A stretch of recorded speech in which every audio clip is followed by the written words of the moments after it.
Ibrahim Babangida is a very, very close friend. We don't see as often as we ought to these days because of age and distances and so on, but we relate all the same pretty closely. We first met closely when we were in the Defense Academy, NDA Kaduna, where we trained officer cadets. I was adjutant of the Defense Academy, and he was officer commanding the short service cadet company.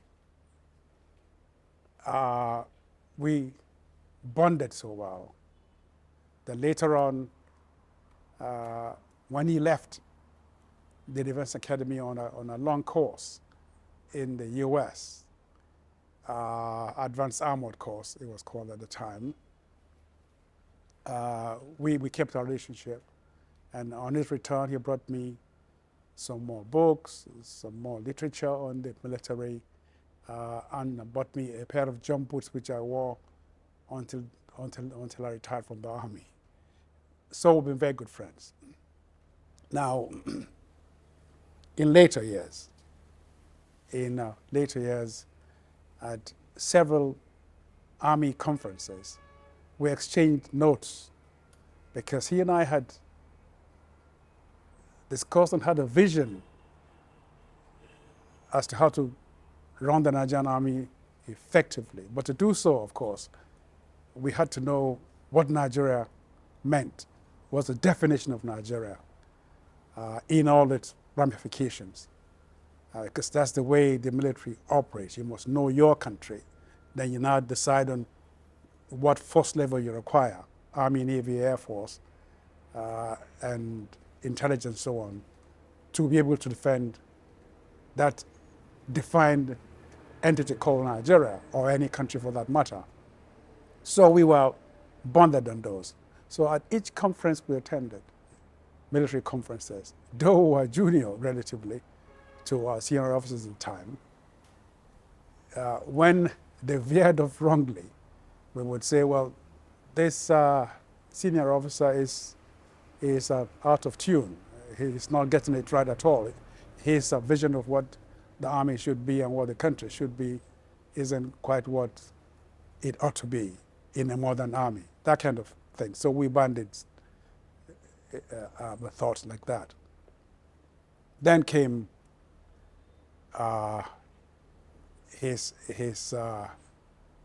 then came the unfortunate Coup, which saw the demise of one of our best officers and best leaders, Murtala Mohammed, whom I believe if had the opportunity of running the country much longer, we probably wouldn't be where we are today. Because he shared our vision of an egalitarian Nigeria, a Nigeria where your tribe, your religion, your looks didn't matter. It's your ability and what you can bring to the table that really would matter. And that's the way we thought the country should be run, and that's the way he thought it should be run. But unfortunately, he got killed. At the time this happened, Babangida was in Lagos, and I was in Kaduna, 1 division Kaduna.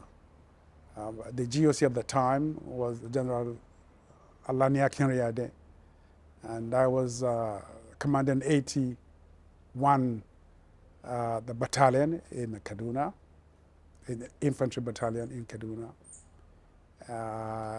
So we quickly tried to reach General Akinriyade to know what was really happening. But when he told us they weren't part of the coup, and so on, I and Jega, who's now the emir of Gwandu, Iliyo Made, and late Ibrahim Bago, who was garrison commander at the time, mobilized secured all the key points and development points in Kaduna, ordered our troops to be on the standby. And when they had announced that one division was not part of the coup, thereafter, of course, Babangida led the troops. So led the troops from, I think it was the Ikeja cantonment or Boni camp, I'm not quite sure which one now because I wasn't there, to the radio station and chased Dimka out of the place. Thank you very much, sir. Now, as military president, before we go into his foreign policy, what can you remember? Because I know you were part of the government at some point and all that. What are the good memories you share together? What are the things, some of the good things that you felt he brought in at that time? Well, before the foreign policy being referred, he was first Chief of Army Staff after that coup. And then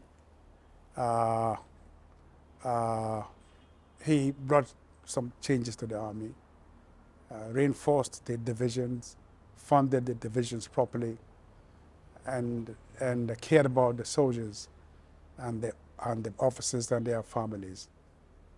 Then he appointed me, when he became head of state, Minister of Employment, Labor and Productivity.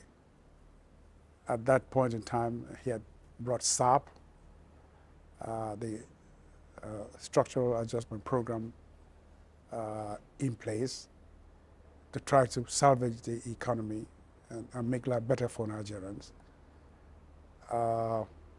So how do I complement that? The Minister of Labor at the time was like a dead end. Lots of my colleagues said, well, this could be the end of Nwachukwu's career. He's been posted to this dead end, the Ministry of Labor. But I turned it around because he gave me the support. And I knew that the way to make it possible for him to realize his mission of turning the economy around was to provide jobs for the timid millions of young Nigerians, graduates particularly, who left universities and polytechnics and monotechnics and had no jobs. So I established what today is known as the National Directorate of Employment, the NDE program, which gave live and opportunities to young Nigerians, particularly graduates, in all aspects. And those who were not graduates, we had an open apprentice scheme for them where they learned trades, and we paid their teachers monthly salaries, and they themselves, we paid them for learning. And on graduation, we gave them loans, not in cash, loans in equipment, which we imported. So if you're a welder, we got you the welding machine. If you're a photographer, we got you the cameras and all. If you're a shoe maker, we bought you all the equipment, and so on. So we were, so we were quite on the ball with that, and then of course under this NDE program, we set up with his approval, of course, what was called the Job Creation Guarantee Loan Scheme, which we housed in 10 banks, and they, on presentation of a feasibility study, would have vetted those studies, would on loan to the applicants, and this way lots of our young people started their own businesses under the NDE scheme. And those who wanted to farm, we would give them 11 hectares of a farmland already prepared, and little money to start their own farms. In fact, one of them called me last night. He lives in Kano.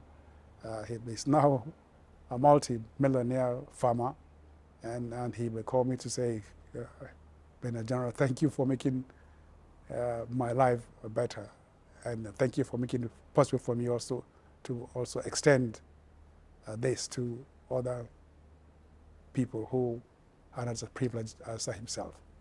So that's the case with me and Babangida as a Minister of Employment, Labor and Productivity. And to add here, throughout my time as Minister of Labor, we had industrial peace, because I related with the unions as though they were part of government, which really they are. They are part of government. We carried their wishes onto the government and carried out governments onto them. And we agreed on working as one team to make our country a much better country, under Babangida's supervision, of course. Then as foreign minister thereafter, the SAP was still on and so on. And which other way could I have helped him realize his goals than to introduce economic diplomacy, completely veered our diplomatic part away from politics and the glamour of champagne and nice suits and nice cars and nice dresses, into getting my missions to be part of our economic drive, and also introducing the private sector into the foreign policy implementation and foreign policy formulation in Nigeria. That made it possible for our top captains of industries, like then Shonekon, Dan Tata, to just mention a few, part of my economic team, all right, and my economic diplomacy team. And so we went around the world with them, opened doors for them, and they did great businesses that helped the country's growth, that helped stabilize our economy. In fact, it became clear to me and to members of my staff at the time, I'm talking about the regular foreign diplomats, regular diplomats in the Ministry of Foreign Affairs, that there are certain things that they will not be able to get, which going through the private sector, we got much, much quicker because of the protocols. In the business line, they can, over a glass of champagne or a glass of dinner or trying to do some political business, discuss matters of common interest to their countries. And we can pass information that we want through them to the governments quicker than the times we pass through the different foreign ministries of the countries that we are dealing with. So it became a major success for Babangida economic diplomacy, as is indeed a labor-government relationship and creation of jobs under my care at the time.